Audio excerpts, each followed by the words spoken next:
ที่ผมนี่แหละจับให้เพิ่นบ่ถือเองที่จริงนั่นเลขมันอยู่หันเด้อผมก็ย้ำอยู่ดอกว่า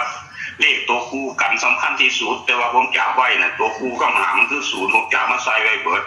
ผมจับเจ้าผมมั่นใจซีเพราะว่าซีน่ะมันศูนย์มันส้นกันหลายผมคิดว่าซีจะบ่หลุดน่ะนะผมเลยมาแปะแต่ตัวหางซื่อเสียดายเนาะถ้าผมแปะตัวซีน่ะคือถือเพราะว่าอย่างที่มันก็เข้ากับซีตัวเดียวกันเนาะโอ้มาปราบเลยนะเห็นบ่นั่นน่ะมันนาสิกันไว้ว่ากันว่าเก้ากับ4ตัวเดียวกัน209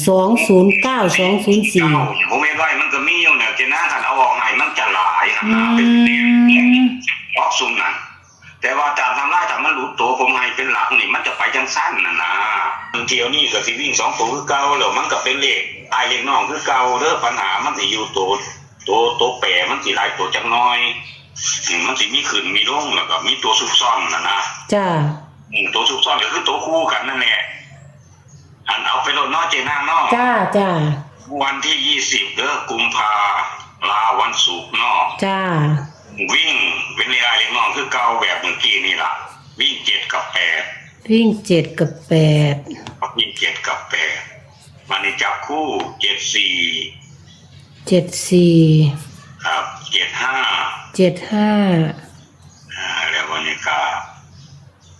84 เ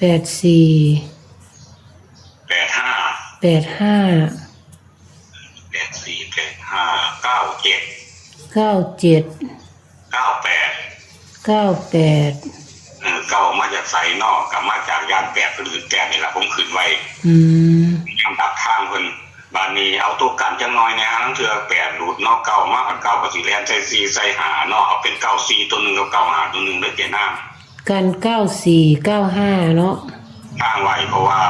ที่ก็มาเป็นตัวมาก6กับ7กับ8นะจ้าเกิดบังเอิญว่าแปดผมมามันให้เก่ามากมันอาจจะเรียนไทยซีไซหาสินะก็เลยกันไว้เนาะจ้าว่านี่โตซุกซ่อนมันเด้อเจน่าเด้อมันมีซ่อนอยู่ในนี่นะใน7ใน8ซ่อนจังได๋ที่คือตัวคู่กันนั่นล่ะ7คู่กับ2 8คู่กับ3วันนี้ถ้าสมมุติว่า7กับ8มันหลุดนี่มันจะมา2กับ3นั่นล่ะจะโผล่มานะทำนองเดียวกับมุดกี้นี่4กับ5เนาะ4มันบ่มามันให้เก่ามานะมันก็เลยมาตัดออกไปซะมันก็เลยเป็นตัวถูกตัวสุดเก่าที่จริงผมก็จับ04อันสำหรับผมก็เข้าใจอยู่แล้วถ้ามี04ต้องมี09อ่ะนะตามตำราของเพิ่นเนาะเป็นตัวกันนั่นน่ะเป็นตัวรองๆไปผมก็ค่าออกไปหั่นนะมันก็เลยไปออกตัวค่าพิมพ์ซะนี่ล่ะผมบ่รู้จักว่ามันสิออกตัวใดนี่ล่ะเจน่าของนี่แต่เลขถึงมันมีอยู่ในนี่อยู่เนาะเอาเที่ยวนี้ก็ลองลงใหม่กันเนาะเจน่าเนาะจ้าก็ไปตัวกัน9495แล้ววันนี้ผมสิเอาเลขกัน3ตัวจักเอาจักมันเป็นตัวคู่กันเนาะมันสิบ่หลายเลยเนาะมันเป็นเอา074ตัวนึงเอา074ให้ว่าโตหลัก10ตั้งหน่วยก็เป็นตัวที่ผมจับให้นะครับตอนนี้ตัวที่2ก็084อาจจะหลายนิดหน่อยหรือมันเป็น2ชุดแล้วคู่กันนั่นล่ะตัววันนี้ตัวที่3 184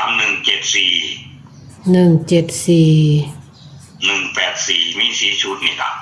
184มันเป็น0กับ1มันเป็นหลักร้อยเน้นตัว074กับ0กับ174ด้วยกันนะเน้น2ชุดนี่074กับ174เน้น2ชุดนี่ล่ะ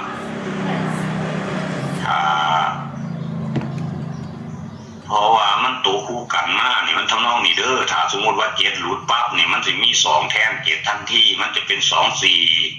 25จังซี่เด้อเจน่าเด้อ